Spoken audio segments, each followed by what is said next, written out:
Don't blink, it's your boy Ink. Welcome to another episode, another review of onimusha episode 7. Two left, man. Holy shit! It was this one is a really good episode. It shows off a lot of the story. Something we missed, something we didn't know. I was always wondering what was the reason Yemen was trying to do what he was doing, and we had to see episode 7. Dude, I can't believe there's only episode left after this. Like, holy shit. And yo, it's a really good episode, so if you don't mind, let's get into it. We're back to Yemen, and when he was younger, and the old master, we knew it. The old master decided to train Yemen, right? Yemen, you can tell he's cocky, is honest, and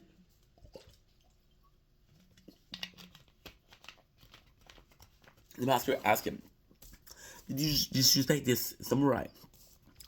And Yemen's like, "Yeah." And this is the second time he disrespected a samurai. So there is a not a concept. Fuck, there's a word for it. It's happening often. There's a specific word for that. I don't know what it is. Fuck. Oh, Master Yemen is cocky, honest. Master pay consequences because the master gets to say, "Yo, your student is the best for the master." He doesn't give a shit. He's like, Yemen's like, "Yo, you're gonna have a great future. I'm gonna take care of you." You know, so cool. Yemen gets a sword coming of age, and of course, he gets the sword of his old student. He gets the name Yaman. The problem with that is by giving the sword and the name to the student, it's shown that the master swordsman really missed his student, and it has clouded. There's a pattern. A pattern is the word I was looking for. Yemen, the master missed Yemen, so maybe whatever Yemen saying, he's gonna think about his old student and be like, "Yeah, I miss you, man. I miss you so much," right? So we see a ceremony. We got some more training.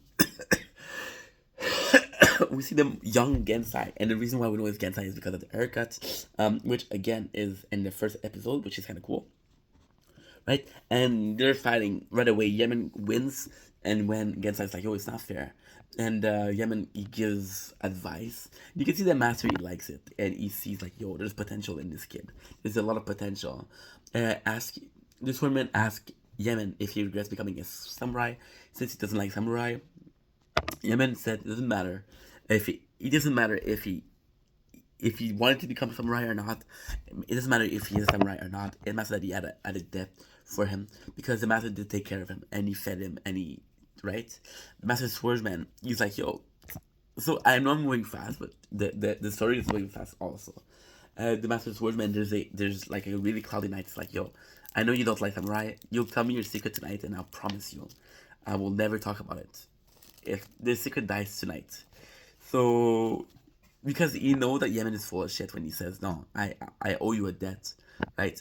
Yemen admits that he wants to kill every samurai, right? And the reason for that is phenomenal. So it's kind of crazy, bro. Samurai were so revered back then. It was like samurai were also. I know it's a big stretch, but samurai were like Jedi. They were police, right? But then, as with the same as the Jedi, they had the Kanakatic, this honor system, and because of the honor system, and the fact that it was so important, well, it led to the samurai demise, right? And that sucks because we don't want them to die. Samurai are a they're a sign of strength, they're a sign of peace also, which was what the sermon Master Swordman is trying to say. Parent MC. Oh no, that's another one. Oh, that's another. No. That's another one. Sorry. Becoming a samurai MNC doesn't matter. Okay, right. So every time back to present, we're back to present with Yemen versus the MC. The MC is crying because he killed the parents of Sayo, and he really cares about Sayo. So killing his parents, her parents, wasn't something that he wanted to do. You can see him crying, and Yemen is like, "Yo, why are you crying, bro? You're a wuss, right? I didn't expect you to cry." And it's like, "Yo, I'm gonna kill you. You made me do something I didn't want to do. I'm gonna kill you." And then again, he's trying to convince him to join. He said that there's the same, like, "Yo, you're fighting for the Oni, I'm fighting for the Gemma. Those two people aren't great. Those people aren't good. Like, aren't you tired of going from village to village? Aren't you tired of being a simple mercenary? You were a great samurai. You deserve better, right?" And the MC, he's like, holding parents. Is it the same cause Oni? Dude, when before he answer, you get the MC and he's looking at the kid, and the kid she's holding her the parents of her dead parents, the head of their dead parents. Yemen says, you know, she's now realizing how fucked this world is. There's no coming back from there, right? There's no coming back. She's gonna be following me soon enough, and you should too, right? So it's sad, bro. Yemen hate. Said kid hate. Yemen also said the kid's gonna hate you. You kill her parents. Um, you tell the MC you're too old and you don't deserve to be. You deserve to rest. Again, we get MC who sucks. It sucks because again, Yemen is like an asshole, right? And he says, "Oh, I need the Oni," so he doesn't really care that it's the MC. He said, "I just want the Oni for my vision of all the dead samurai." We're back to the past, where Yemen told his legitimate masters that they bring peace, but the code of honor they bind them, make them self. Which was what I was trying to say. He's talking about how Wolf. He said, "Yeah, we have guard dogs and they're fine, but one day somebody's gonna come with wolf and they're gonna attack the guard dog, and guard dogs they know how to fight, but the wolf are gonna be stronger. What if somebody was willing to do whatever it takes to fight?" And we saw that in Last Samurai, where there's samurai and they're having again this honor, and those people are using gun and attacking them, and they have no honor, and the samurai dead because he has so much pride, right? By them make themselves. You worry about the future. The master asks about the samurai. Jonathan, is it gonna be a genocide? Are you gonna kill every samurai? And then Yemen's like, yo, no, there's some wolf between the dogs. There's some wolf in there. We'll save them. And you see the master, he's smiling, and the master, oh, I feel bad because you think Yemen was fucked in the head, but the master wasn't a good person either. He's talking about how Shakigara was the way. Or Shakigara, if you don't remember, is the fight from the first, the big fight. You're talking about the first episode. Sorry. He was talking about how this is the moment where the strong survive and the weak died, and we should make another Shakigara. And you can see the master swordman like, yo, he's like, yo, he's smiling, he's down, he has believing, and he's believing in Yemen, you know. And it sucks because the reaction of the old swordsman is like, yo, this is smart, right? And he asked him, and do you really mean it? He's like, no. Yemen, he backs off. He's like, no, dude, this I'm just overreacting. Don't believe me. And the master swordsman is like, oh, such a good scene. The master swordsman tells, oh, it takes a fool to believe you. I believe you, right? And then the way he's talking at the very end, he has this look as a kid, and then we have the same scene. And what is cool is he gives the same speech as a kid to his master, to an adult as to the MC, and at the end they have the same smile. And then the master swordsman is like, "Yo, I'll help you out," and MC's like, "Nah, you're fucking crazy," right? So I thought it was cool because again, it's like we're going on a stretch, but it's like an Isildur from Lord of the Ring and Frodan. They both had the chance to destroy the One Ring, and they both say the same. They're like, "Yo, I'm not gonna destroy it," but then the difference was that Sam was there to stop him, right? And MC is there to stop Yemen, which is absolutely, it's really well written. See the MC understand him. He said to the MC, "I understand. You don't have to be a mercenary, right?" Then you finally acknowledge Sahe, and it sucks because again, Sahi, I loved him so much in the beginning, and now I don't know what's going on with the character. It's hard to read. It's hard to review because he doesn't do much. And then it's weird because Yemen was super strong, super smart. When the MC refused, he then acknowledged Sahi. It's like, yo, can you wanna be part of me? Do you wanna join me? And it feels like he's asking this only when the MC says no. So if the MC says yes, would you even have to ask Sahi? Right, we got the demon that comes in, and the demon name is Shojiro. We finally get to learn who he is. Right, it's so fucking cool. For life or death, he's like, you have a sorry, didn't write properly. And Claude Shai finally see the enemy. Sorry, Joe is an old rival in the peak. So they're talking about old rival. He says to the MC, "Yo, MC say, yo, you're a very good swordsman. You haven't aged a bit." And now the Sojiro is like, "Nah, you're old as fuck." So you feel bad for the MC because Sojiro and him were possibly at the same level, but now the MC is old and he's not as strong, right? So he's like, the Yemen's like, either you join me and you live, or you don't join me, you die, your choice. So of course the guy, the two say, and Yemen,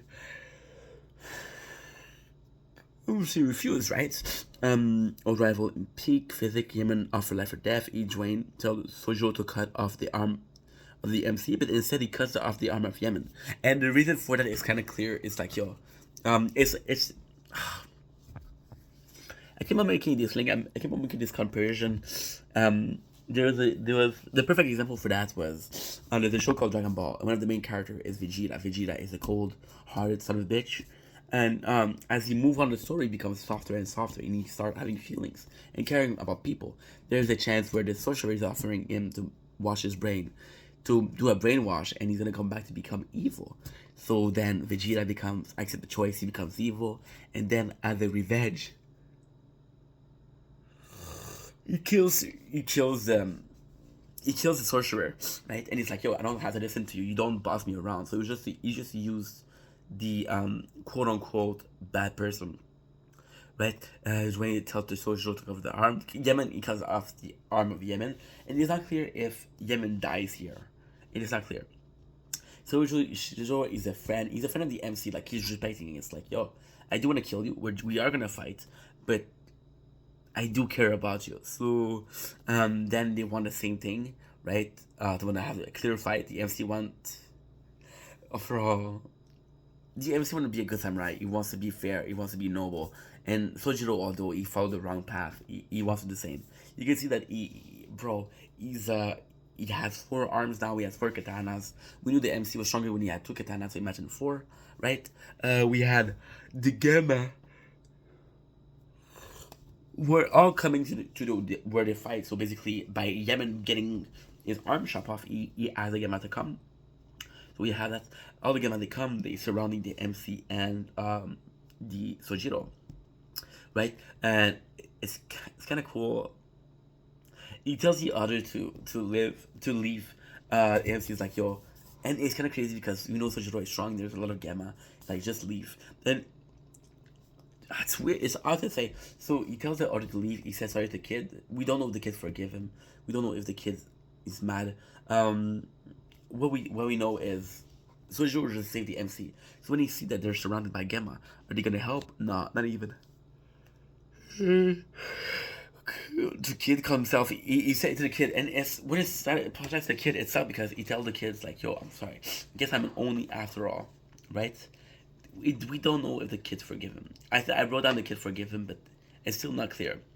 I'm seeing Sojiro fight, right? We see right away that he's transforming into an Oni because Sojiro is stronger, right? And we get the same story of the second episode where the Oni was like, yo, you need to feed a soul, you need to feed a soul, right? We get more of the same story.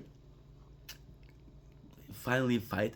And see, is promised an honorable death. It's kind of cool because he's like, yo, no matter who dies, I think it's honorable. No matter who dies, we're gonna kill the other.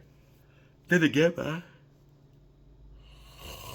They're both super strong. Whenever there's a Gemma in the way, they kill him. So it is a fight, but it's nice to see that Sojiro doesn't give a shit about the cause of the Gemma. He just wants to fight the MC. So even if you win, I wonder what's gonna happen. Because now, if Yemen is dead, I don't know what's next. Again, it gets more of the same story. Gemma give him, okay? Gemma in the way. Sojiro is super strong, bro. Super, super strong. By the past, we see the Master One that what Yemen want. Yeah, and that's it. That's the episode. So again, super fight. The episode end on a fight. So, and I have the conclusion next episode. It was really, really good to see. Like, I don't know if I agree with. I don't know if I agree with what he said, Yemen, but who knows? I don't know. So yeah, so this was the episode. As always, I love you guys. Take it easy. Peace.